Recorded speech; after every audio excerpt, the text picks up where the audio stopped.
বন্ধুসকল, সোণাপুৰত জুবিনদাৰ সমাধিস্থলীত লাখ লাখ টকাৰ কেলেংকাৰী লাগিছে। স্থানীয় ৰাইজৰ মাজতে আৰু যিটো কমিটি আছে তেওঁলোকৰ কমিটিৰ মাজতো এনেকুৱা এটা কেলেংকাৰী লাগিছে যিটো লাখ লাখ টকাৰ কেলেংকাৰী হয়। আৰু পইচাবোৰ আচলতে ক'ত গৈছে? জুবিনদাৰ নামত এতিয়াও 4-5 লাখ টকা উঠিছিলে। আজি 40 দিন নহওঁতেই, আজিতো 2 মাহ হৈও পাৰ হ'ল, 40 দিন নহওঁতে লাখ লাখ টকা উঠিছিলে, 4-5 লাখ টকা উঠিছিলে। এতিয়ালৈকে তাৰ হিচাপ পোৱা নাই বা ক'ত গ'ল পইচাখিনি, তাৰ মাজত কেলেংকাৰী সৃষ্টি হৈছে। এদিনত 6,000ৰ পৰা ধৰি 10,000 টকা উঠে। সেই পইচাখিনি ক'ত যায় বা টোটেল পইচাখিনি প্ৰশাসনে লৈ যায়, কিন্তু এতিয়ালৈকে হিচাপ পত্ৰ নাই বুলি কৈছে কমিটিয়ে। শুনোচোন আহক কি হৈছে বা কেনেকুৱা ধৰণৰ কেলেংকাৰী সৃষ্টি হৈছে কমিটিৰ স্থানীয় ৰাইজৰ মাজত। শুনোচোন আহক ভিডিঅ'টো বন্ধুসকল।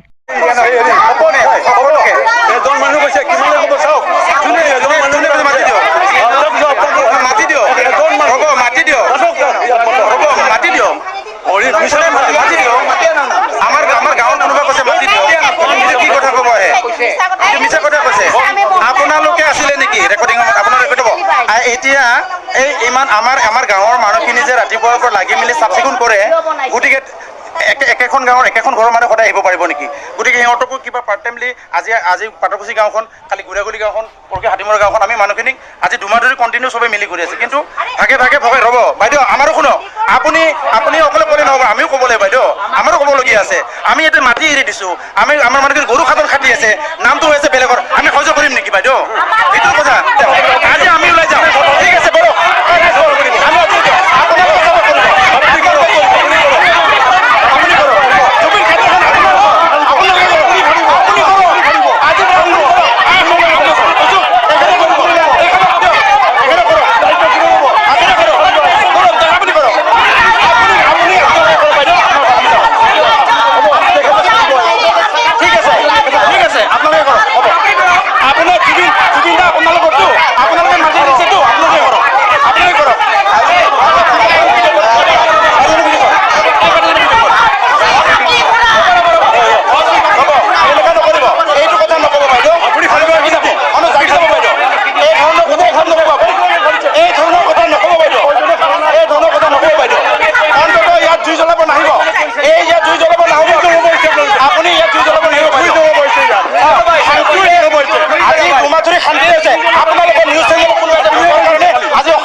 আজি হলৰ কাৰণটো এইটো কোনো ৰাজনৈতিক দল নাই ইয়াতে জড়িত।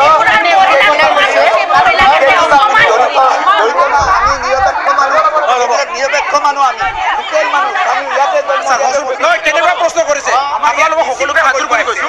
আমি ভালদৰে আমি ক'বলৈ যত্ন কৰিছো, কি হৈছে কি নাই যত্ন কৰিছো, কিন্তু এটাই ভাষাৰে কিয় কৈ আছে আমাক নহয় আপোনাতকৈ বেছি।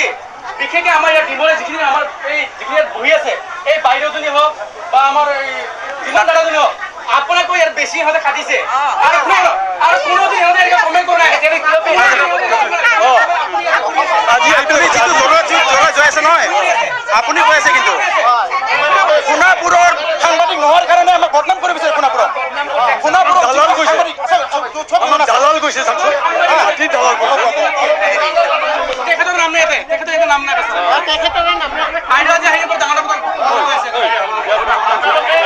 অলপ আমাৰ সন্দেহ হ'ল এই পৰিচালনাটোৰ ওপৰত। আমাৰ কমিটিটো কিমান পইচা উঠি আছে, ইমান পইচা সৎভাৱে চৰকাৰৰ ওচৰত বা কৰ্তৃপক্ষৰ ওচৰত গৈছে নে নাই। তেতিয়া আমি আমাৰ পুৰণা শ্মশান কমিটিয়ে আমাৰ কেইজনমান ব্যক্তিক লৈ আমি অলপ বৰ্ধিত কৰি ল'লোঁ। তেতিয়া আমি কেইজনমান ব্যক্তি বঢ়াই দি আমি এখন কমিটি গঠন কৰিলোঁ। তাৰপিছত আমি যেতিয়া সোমাই পৰিলোঁ, যোৱা 2 তাৰিখে আমি সোমালোঁ। সোমাই এইটো অপ্ৰিয় হ'লেও সত্য কথা, যিখিনি মানুহে দান দক্ষিণা দিছে সেইখিনি 2 তাৰিখে আমি সোমালোঁ। 3 তাৰিখে CDC অফিচৰ পৰা মানুহ আছে যে এইখিনি হিচাপ কৰিব লাগে। আমাৰ মানুহে গৈ গন্তি কৰিলে, গন্তি কৰি চালে তাৰমানে কি আফটাৰ 40 ডেইজ, সমাধিস্থ হোৱাৰ আফটাৰ 40 ডেইজ মানুহ কিমান কমিছে আপোনালোকে অনুমান কৰিব চবে। তেতিয়া আমি পইচা পাইছোঁ কিমান জানে? ৰেকৰ্ড আছে 43,044 rupees. তেতিয়া ৰিচিভ কৰা অফিচৰ মানুহে কৈছে বা ৰেকৰ্ড ব্ৰেক। আমি তেতিয়া আমাৰ গাত শিহৰি উঠিল। ৰেকৰ্ড ব্ৰেক এইটোৱেই। তেতিয়াহ'লে যেতিয়া লাখ লাখ উঠিছিল তেতিয়া কি হ'ল? সেইবিলাক ৰেকৰ্ড ক'ত গ'ল? সেইবিলাক পইচা ক'ত গ'ল? তেতিয়া আমি কাকো কোৱা নাছিলোঁ, হ'ব আমি চলাই যাম, কি পইচা উঠে এনেকৈ দি যাম। ইভেন 50,000 পৰ্যন্ত দিছোঁ। কিন্তু সেই সময়ত হায়েষ্ট কিমান উঠিছিল জানে? 19 তাৰিখ যেতিয়া 1 মাহ হৈছিল আমাৰ হিয়াৰ আমঠুৰ মৃত্যু তিথি 1 মাহ, আৰু 18 আৰু 19 তাৰিখৰ মিলি পেলাই দিছে পইচা 26,000 মাত্ৰ। ভাবক কিমান মানুহ হৈছিল সেইদিনা।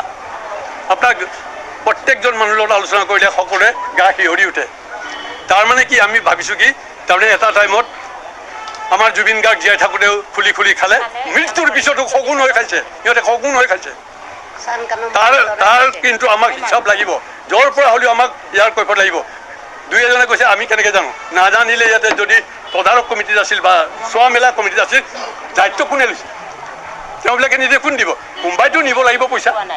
যদি জমা হোৱা নাই ক'ত গ'ল পইচা? আজি তাৰিখলৈকে এতিয়া গৰিমা গাৰ্গৰ বাইদেউৰ ওচৰত যাওঁতে তেতিয়া বাইদেউ কৈছিল 4.5 লাখ মান উঠিছে। তেতিয়া 40 ডেইজ আমি গন্তি কৰিছোঁ। 40 ডেইজত সেই সময়ত 4.5 লাখ, আমি 15 দিন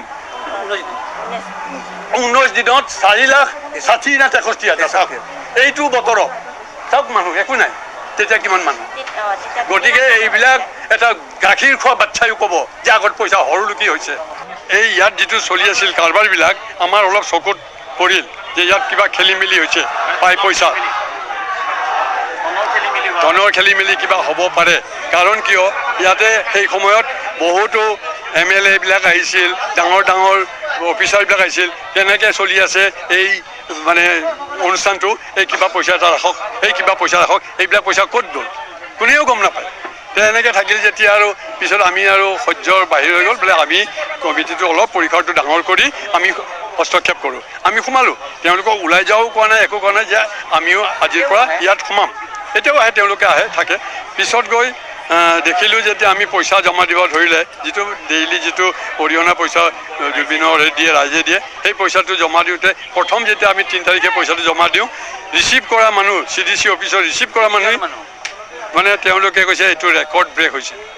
ত আমাৰ ল'ৰাই কৈছে কি ৰেকৰ্ড ব্ৰেক হ'ল? এতিয়াতো মানুহ কম মানুহ বোলে চাওক না, আগৰ পাত লুটিয়াই চাই যে 5,000, 7,000, 8,000 জমা দিয়ে তেতিয়া ডেইলি। আৰু আমি এতিয়া একদম মিনিমাম 12,000 নেকি, 12,000 হৈছে। সেইদিনাখন মানুহেই নাই, 12,000 দিছে।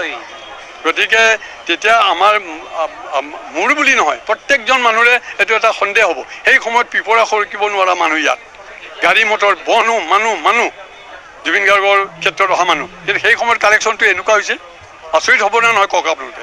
গতিকে আমি কাকো কোৱা নাই, কাকো দায় দিয়া নাই, এতিয়াও দিয়া নাই, আজিও নিদিওঁ। কিন্তু তাৰ বিচাৰ এটা হ'ব লাগে, সেই পইচা ক'ত গ'ল ওলাব লাগে। সেইটোৱে ৰাইজৰ ওচৰত আমাৰ অনুৰোধ।